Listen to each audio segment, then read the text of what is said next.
Hey everyone, it's Zach with Palantir Research. Big news about Palantir regarding one of their customers based on their earnings report, where they actually had a beat on revenue and did have a cryptic way of mentioning AI and Palantir. But I think this goes on to show either A, this company's trying to ride the AI train in their earnings report, which I think is less likely because they aren't an AI technology company, or rather just trying to sell something that's related to that, but rather they just need to leverage it to improve their business operations. So I think it's actually B, which is they're trying to truly transform their company, the way they operate, and Palantir is playing and going to play a huge role in this happening and being successful. So I'll go over who the company is and how they reference Palantir. They are massive with their first quarter revenues for 2023 growing to $11 billion, which is a beat, and then show you where Palantir spells out their relationship as well and what this all means, so we do have actual confirmation. And there are huge implications if this is successful for all parties involved. But comment below if you can guess who this is. No cheating, since I'll give the quote right away. This Fortune 500 company is quoted as saying, the company is also exploring ways to leverage AI to improve customer service and ordering as well as point of sale material creation in collaboration with its bottling partners.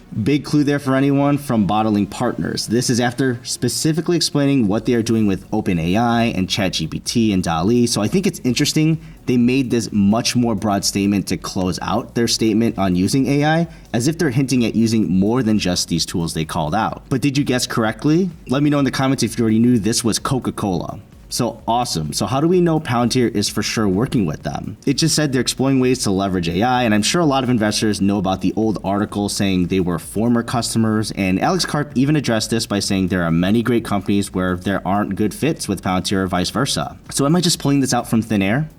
Well, actually not at all. We have a direct quote from Palantir's last earnings call from Q4 2022. If you go to the transcript, Ryan Taylor, the Chief of Business Affairs and Legal Officer, is quoted in saying, in the supply chain sector, we've begun work at two of the largest Coca-Cola bottlers and distributors in both the US and the EMEA region. And for those who don't know, EMEA is Europe, Middle East, and Africa. So it's not Coca-Cola exactly, I guess you could say technically, but they're bottlers and distributors, two of their biggest ones. And if Coca-Cola is known to own stakes in their larger bottlers, especially in the international regions, this is due to those initial investments needed to set up factories, supply chains, and infrastructure to serve them in those kind of regions.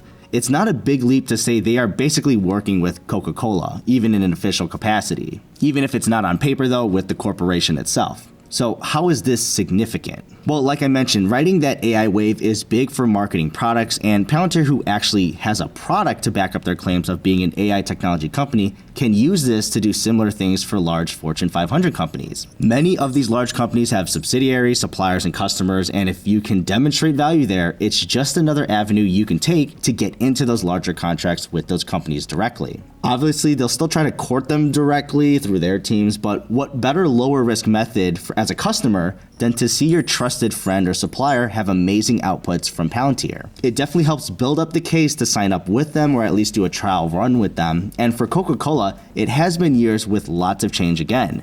Maybe this is just their risk-averse way of giving them another chance or implementing them in a smarter way, because as we've heard from other customers from Palantir is that they're transformational and really change the way you operate your business, meaning it sounds nice to be brand new and efficient, but the path there is always difficult, especially when having to change the way people do things. What I think is even more important and much more longer term view on this, which is even better, is the demonstration of the possible network effects for this, because if they can make the jump back to Coca-Cola officially, network effects don't need to only take place amongst your own sphere as a customer, like say if Coca-Cola had their direct marketing team, their legal team, things like that they can directly control, but also related external companies like their suppliers and customers, like we've heard here with their bottlers and distributors. If your product is strong enough to jump between these spheres, which is much harder and a bigger barrier, then your product is very valuable. And if the way Palantir demonstrated their AIP platform sharing data, think of the possibilities if you form a team effort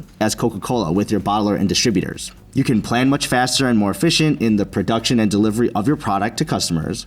And also, in the case of something going wrong, you're able to inform everyone affected, even outside of the company, for those related systems. With AIP from Palantir, they really emphasize the security and blocking of certain users from accessing data that they are not allowed to, and even using LLM models that can block off certain access to certain data. If you can build an ecosystem you trust with people outside of your company, that gives almost an unfair advantage if these suppliers and customers are also selling and sourcing with other competitors of yours. It used to be a much larger risk-reward trade-off before Palantir. They revealed their data with certain partners, so therefore they can plan and deliver better since they have a better insight to be more efficient. For the partners that do not want to share, you can basically guarantee your security, but reacting to service disruptions will definitely be slower. So with Palantir, you can get the best of both worlds. You can feel safe sharing and also get the rewards of a better response time and better planning and all those things that come with efficiency, especially when working with outside partners. So am I grasping at straws, or do you truly believe this is big news for Palantir, showing them getting a foothold with Coca-Cola? Over time, we'll see how Coca-Cola does in their earnings and references to AI and see if those actually improve. Let me know down below, and I'll see you in the next video.